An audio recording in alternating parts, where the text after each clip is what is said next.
Il fut un temps où sur Terre, entre 50 000 et 30 000 ans avant notre ère, plusieurs espèces d'hominidés du genre Homo existaient et cohabitaient en même temps. Il y avait par exemple l'homme de Flores, l'homme de Denisova, l'homme de Néandertal ou encore notre espèce, l'Homo sapiens.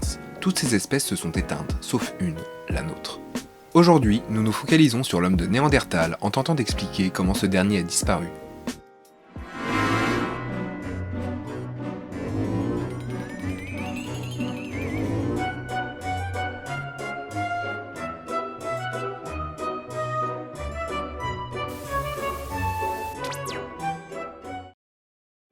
Apparu il y a environ 250 000 ans, l'homme de Néandertal, aussi appelé néandertalien ou Homo neanderthalensis, est une espèce qui s'est éteinte il y a environ 30 000 ans. Il vivait en Europe, au Moyen-Orient et en Asie centrale. Longtemps considéré comme une sous-espèce d'Homo sapiens, il est aujourd'hui considéré comme une espèce à part entière. Il tient son nom de la vallée Néander en Allemagne et Néandertal en allemand. C'est dans cette vallée que furent découverts des ossements en 1856.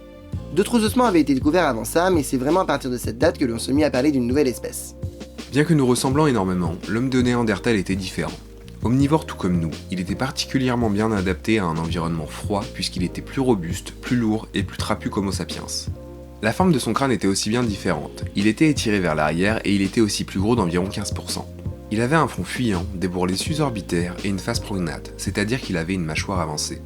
Enfin, tout comme nous, il pouvait aussi bien être roux, blond ou brun. Et ça, absolument, un grand brun. Voilà. Sympathique. Exactement. Pour ta gouverne, des gènes néandertaliens sont présents dans notre ADN, enfin plus précisément dans l'ADN des populations eurasiennes, à hauteur d'environ 2%, ce qui signifie que certains croisements ont donc pu avoir lieu. Et par croisement, comprenez fornication.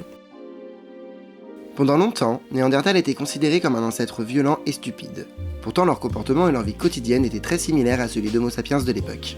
En effet, ils connaissaient le feu, chassaient le mammouth, taillaient la pierre pour fabriquer des outils et construisaient bijoux et sépultures. De plus, ils étaient capables physiquement de parler et leur mode de vie suggère une forme de langage.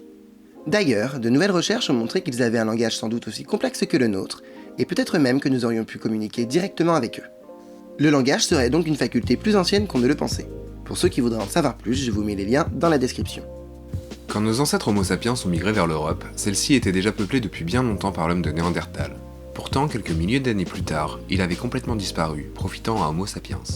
Les dernières traces de vie de cette espèce remontent à environ 28 000 ans, avec la présence de vestiges d'outils et de feux de camp découverts dans une grotte à Gibraltar, dans le sud de l'Espagne. En réalité, la cause de leur disparition demeure encore inconnue, mais certaines pistes peuvent nous éclairer et nous apporter un semblant de réponse. Nous allons donc les passer en revue. La première hypothèse est un changement climatique majeur. C'est possible, mais selon moi, peu probable.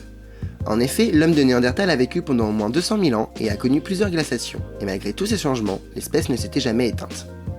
Il y a pourtant bien eu une terrible éruption volcanique en Italie il y a environ 40 000 ans, suivie d'un hiver volcanique faisant chuter les températures. Mais il semblerait que Néandertal était déjà sur le déclin à cette époque. Alors, comment expliquer leur extinction ? D'autres hypothèses sont intéressantes, comme la possibilité qu'Homo sapiens ait été un vecteur de maladie inconnue pour Néandertal qui l'aurait décimé, ou qu'un nouveau virus soit apparu déclenchant une pandémie chez Néandertal. Il se peut également qu'une guerre ait eu lieu entre Homo sapiens et Néandertaliens, ne laissant aucun survivant derrière elle. Peut-être aussi qu'Homo sapiens était plus intelligent et donc mieux adapté à survivre.